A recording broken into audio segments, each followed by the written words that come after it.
Hello and welcome. You're with us here on Business Today. I'm Abha Bakaya. Here are the day's top stories. Rupee continues to weaken sharply for a second day in a row. Indian currency plunges to 79.45 as the greenback strengthened after Fed policymakers suggested more rate hikes are set to come. Dalal Street snaps six-day rally. Sensex ends in the red after volatile session. Nifty closes at 17,382. IT, pharma gain, real estate drag. Another rate hike from the Monetary Policy Committee could be on the cards tomorrow after Fed's aggressive push. Economists expect a hike of 35 to 50 basis points. Repo rate set to jump back to pre-pandemic levels. Auto sales have taken a big hit in the month of July, slipping 8% year-on-year. Rains and soaring inflation hurt demand. FADA pins hopes on festive season. After Uber, Tiger Global cuts stake in Zomato by almost half, sells 18 crore shares in a week.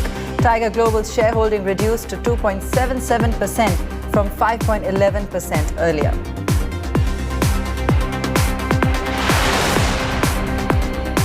Markets end the six-day winning streak as investors book profits ahead of RBI monetary policy outcomes. Sensex gyrated 1,136 points during the day before settling at 58,299, down 52 points. Nifty also ending on a flat note, down 6 points at close, however holding on to 17,300. Financial stocks dragged, headline indices lower. On the other hand, IT and pharma shares lent some support. NTPC and Tata Consumer some of the top laggards, followed by Coal India, Shree Cement, SBI too under pressure ahead of quarterly earnings. On the other hand, Cipla, Nestle, Sun Pharma, Infosys and Apollo Hospitals some of the top blue chip gainers. Meanwhile, the rupee continued to weaken sharply for a second day in a row. The Indian currency plunged to 79.45 as the greenback strengthened after Fed policymakers suggested more rate hikes are yet to come. With the rupee in volatile territory and inflation soaring, all eyes are now on the RBI's next move. Central Bank's Monetary Policy Committee has been in a huddle for 2 days now, and the outcome of the meet is expected tomorrow. The RBI is likely to hike interest rates by 50 basis points, and repo rate is all set to be back at pre-COVID levels. What will the central bank's next move be to arrest the rupee's fall? My colleague Sakshi Batra joining us on what's expected tomorrow and how an interest rate hike will impact our investments and loans. Sakshi? Well, loan borrowers may need to brace up for higher interest rates as the RBI may be all set to raise the interest rates yet again. In less than 12 hours from now, the RBI governor will announce decisions of the policy review by the Monetary Policy Committee. The two big concerns the RBI is expected to address this time around is high inflation and also global recession. To tackle the first concern, the RBI has already been using its Brahmastra, hiking of the repo rate. Now, first by 40 basis points, it was done in May, then also 50 basis points rate hike was done in June, after which the repo rate was raised to 4.9%. Now the RBI has a tough task of keeping the CPI inflation within the 6% range, but lately, despite all its best efforts, inflation has remained defiant and above the tolerance band for over 6 months now.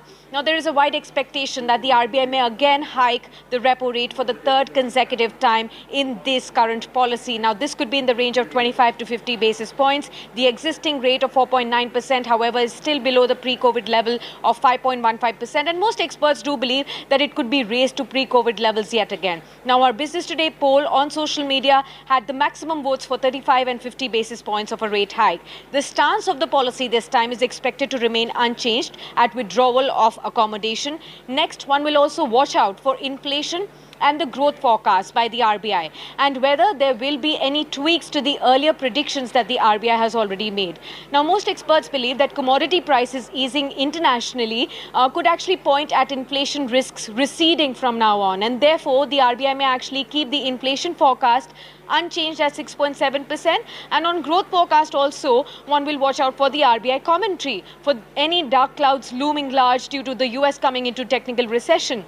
And new and emerging geopolitical tensions and risk between US and China also emerging now. However, most experts believe the RBI may keep the growth forecast also unchanged at 7.2%.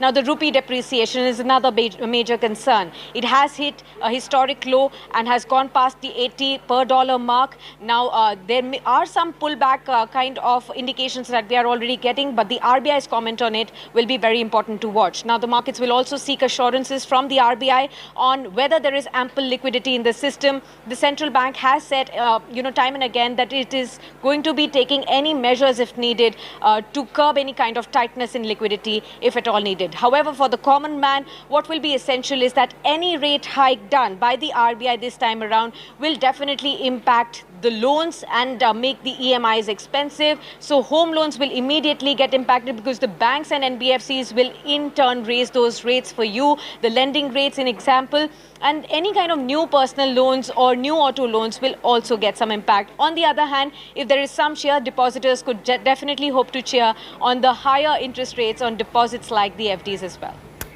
All right, Sakshi, thanks so much for joining us with all those details. Now, as inflation continues to surge across the globe, major developed and emerging market central banks around the world have hiked interest rates. In their fight against multi-decade high inflation, the central banks have hiked rates by nearly 1,200 basis points in July alone. July was dotted with some eye-catching moves, with more central banks turning hawkish. After a 75 basis point hike by the US Fed, the interest rates in the US now stand at 2.5%. The Bank of England has pushed interest rates up 0.5% to a record high of 1.75% in an attempt to tackle inflation.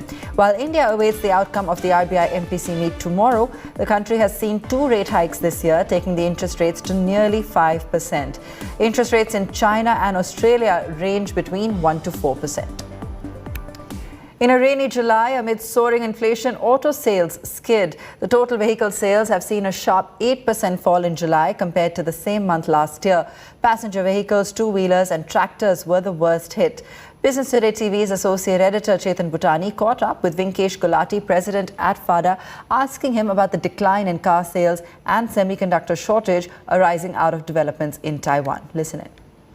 Tell us, why have two-wheelers and tractor sales fallen? Is it indicative of a slowdown in the rural economy?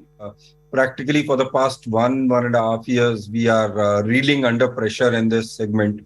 So the rural India, or the Bharat, which we are very confident of and always boast of, is that is the backbone of India, is where the major stress today is. So post the second COVID wave, what we have gone through, the fatalities and all through that period, the rural has still not come out of those pressures, those distress level, those fatalities. And a bit in between, no doubt tractors saw some green shoots because the normal farming process was on. But now again in this month, we have seen that it has also gone down as a negative growth. So overall, when we talk of two-wheelers, the major, it's a story like we say, if two-wheelers are doing good, which is the entry two-wheeler, it means our rural India, our lower middle class Indians are as of now happy and they are going out of buying vehicles. So it means they are satisfied in their lives. But what the numbers today show is actually opposite. And that is the stress level which we are seeing in the lower class of the strata of Indians. Right. Mr. Gulati, why did car sales in particular slow down in July? Because the same time you had record bookings of new Scorpio or new launches coming up. Is that primarily also one of the reasons that car sales were down? So, Chetanji, practically what happens, this is a low period, or you can say a lean period of sales, because we come out of a good quarter of Navratri festive season, which comes in April, May and June. And we are getting into festive season, starting with, like in August, we have Janmashtami, Rakhi, and then Ganesh Chaturthi coming. So this is a month where, I'm not saying it is not auspicious, but the auspicious days are not there. So this is a lean season as per us. The passenger vehicle has a different story here. No doubt the lean season did affect. But as we compare this with last year, So the April, May, June had been reeling under COVID issues. So there were inconsistent lockdowns where we saw Bombay getting in early, then Delhi coming in, then Kerala. So a lot of things were happening. So July was a very clean month when all India, there was only one or two states which were left still fighting with COVID. All the others were clean. So we saw that April, May, June skew happening in July. So the base of July last year had been exponentially better as compared to any of the July because of this skew. Overall, even the passenger vehicle degrowth, what we are seeing is normal 5, it's around 4.6%. It is not major. And this is just a temporary blip, I feel. And even electric two-wheelers have taken a hit this time. The July two-wheeler EV sales is a mixed bag for top 10 manufacturers. While Hero Electric has seen a rise in sales, Ola, Okinawa and Ather have seen a significant drop in their sales chart. We at Business Today TV spoke to Okinawa Autotech, which has been in the eye of the storm since its electric scooter caught fire. We spoke to Jitendra Sharma, founder and MD of the company. Listen in. Recently, there was a huge raise of incidents of fire, scooters catching fire. Consumer Affairs Ministry, Road Transport Ministry, you were in continuous touch with them. The issues has of course died down now with summers getting to a close. What really happened, sir, is I'd like to ask, because the consumers would want to know what really happened, and was there an issue with the battery cells, the battery chemistry, what really went wrong? Actually, let me tell you one thing. This is a new technology, this is emerging technology, and it's a learning curve for everyone. So if you see this, the model which happened in the fire in case of Okinawa, that model we have launched in year 2018.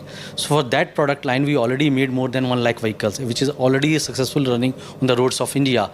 Only 1 or 2 incidents cannot define your quality management system. If you see, Okinawa is the first company who is certified for the IATF 16949 that call for the quality management system of overall, starting from designing to the manufacturing for your supply chain as well as your delivery to the customer satisfaction also. So that is one of the stake case was happen in that case. And if you see, if there is some problem related to the product, supplier, component, anything, there could not be only one case, stake cases. Right. So that is the only case, and as a responsible brand, we took it as this and we call it a voluntary recall for those vehicles just to give the confidence to our customer.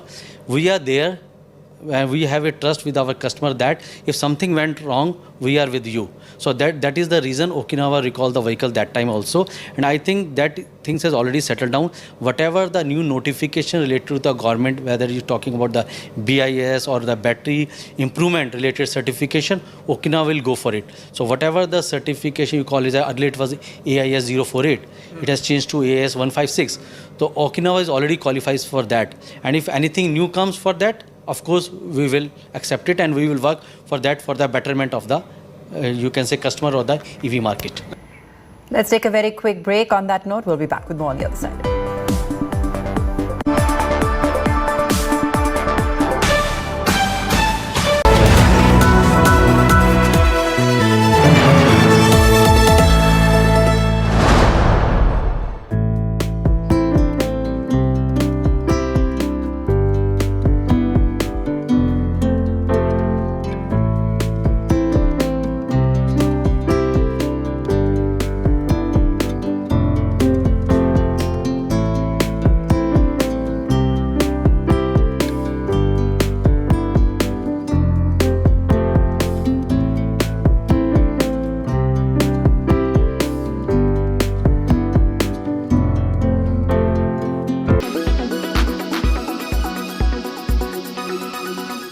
Israel's Defense Ministry's Edge of Tomorrow program is going to change the course of modern warfare. Because all that you see right now, this is going to exist in real life.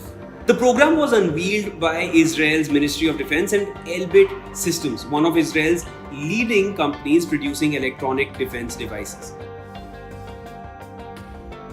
The program will incorporate network warfare technologies for their soldiers. They basically come up with a suit designed to improve the combat strength of their military. And it will enable the ground forces to stay connected to one another.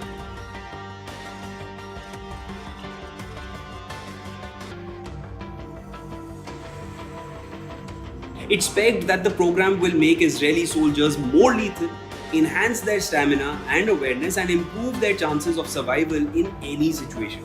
The suit will have a set of wearable technologies with many connected subsystems. These will be specialized suits for every kind of soldier on a team. The soldiers will have display goggles with a night vision system and a sleeve that transmits information. If that were not futuristic enough, the suit would have computerized rifles and fire detection capability. The suit is going to turn these soldiers into super soldiers, the kinds that we've already seen in a lot of these superhero movies from recent times. The program is not yet launched and is still under research development.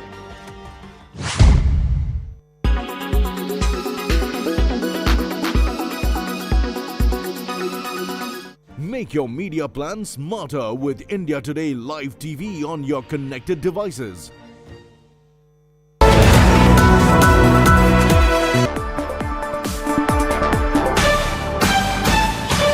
Welcome back. Singapore and the United States have emerged as the top two countries in foreign direct investment equity flows into India in the financial year 2021-22. Singapore contributes about 27% of FDI equity inflows in India, while USA is at 18%. Karishma Sudani joins in with details of which are the top 5 sectors attracting FDI equity inflow.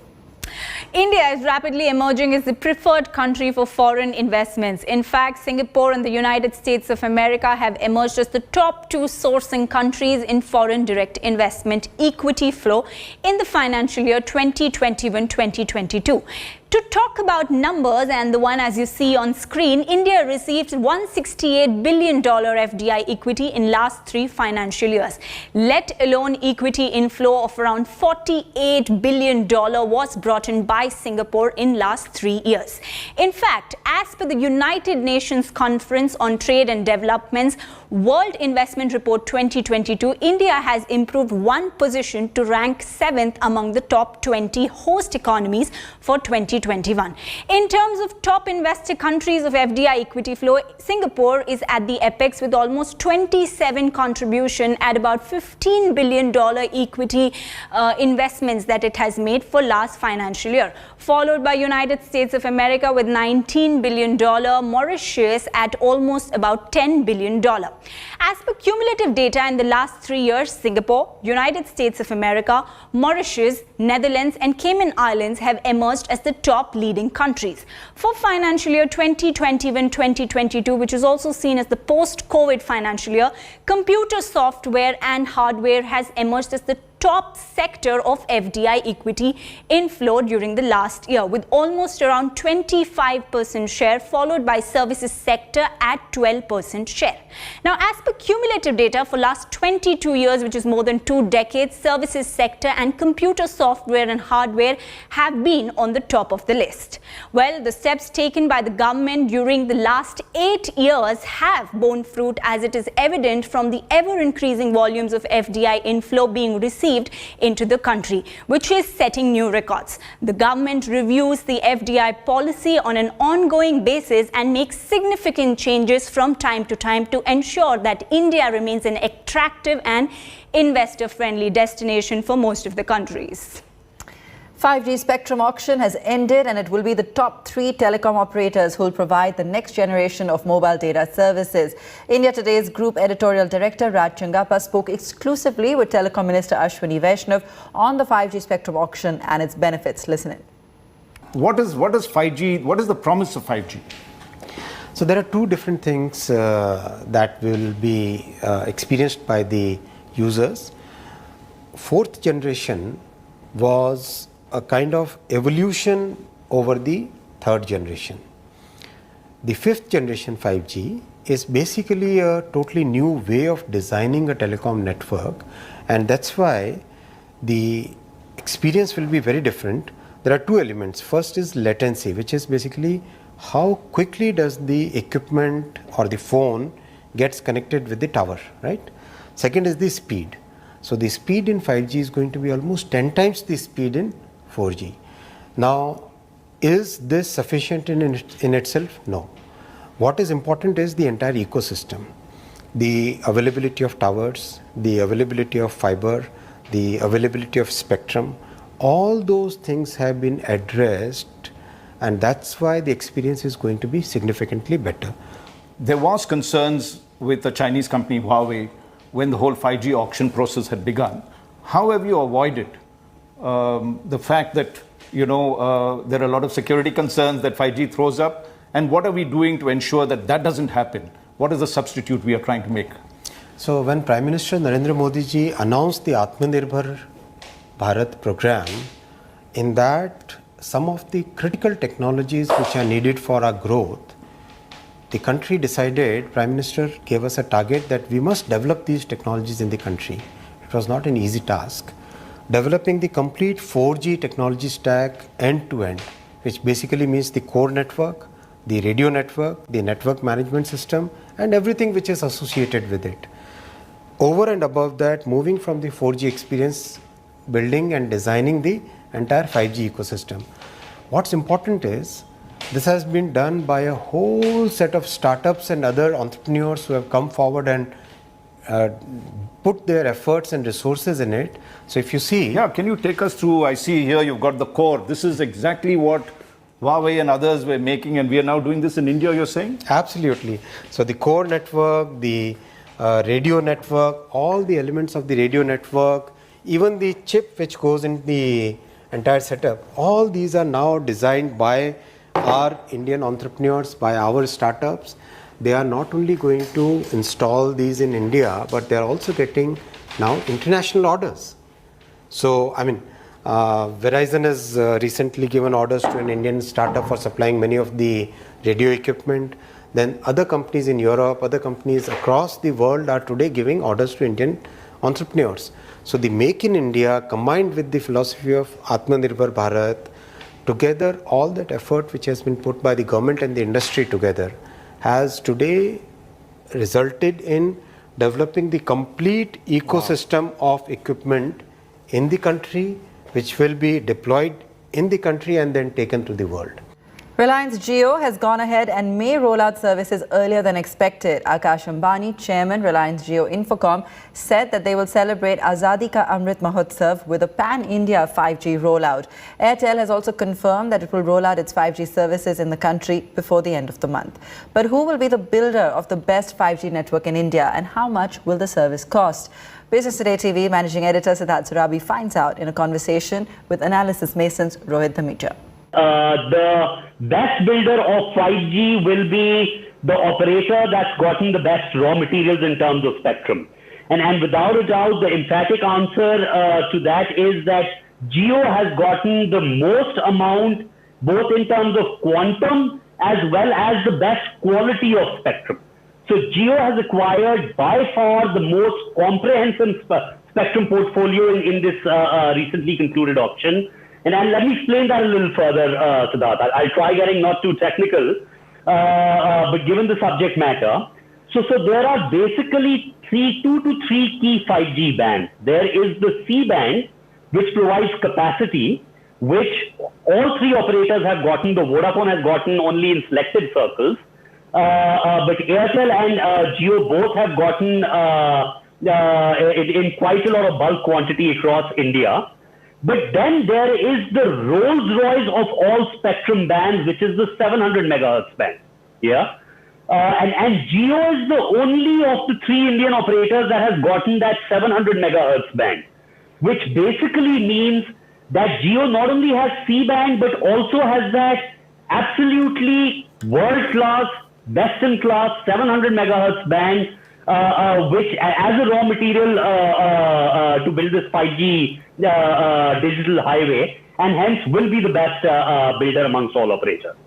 After debating and backing the personal data protection bill for years, the government has withdrawn the bill and promised a new one by the next budget session of Parliament. Here's what IT Minister Ashwin Vaishnav had to say on the personal data protection bill. Parliamentary committee did a very extensive work. They consulted a very large number of stakeholders, and after all that consultation process, the Joint Committee of Parliament gave a very comprehensive report. The report recommended 81 amendments in a bill which was of 99 sections. It was practically rewriting the entire bill. Then apart from those amendments, there were some very major, about 12 major other suggestions which were there from the committee. So to make sure that we do a very good comprehensive bill, it was important to withdraw the old bill, and very soon we'll be coming out with a new bill. The whole digital economy that we have and the way the technology landscape is changing rapidly, we need a very contemporary and a modern legal framework. See, the whole telecom bill was of 1885. So, and today telecom is the primary method by which data is consumed, right? IT Act is of 2000 vintage. World has changed so much.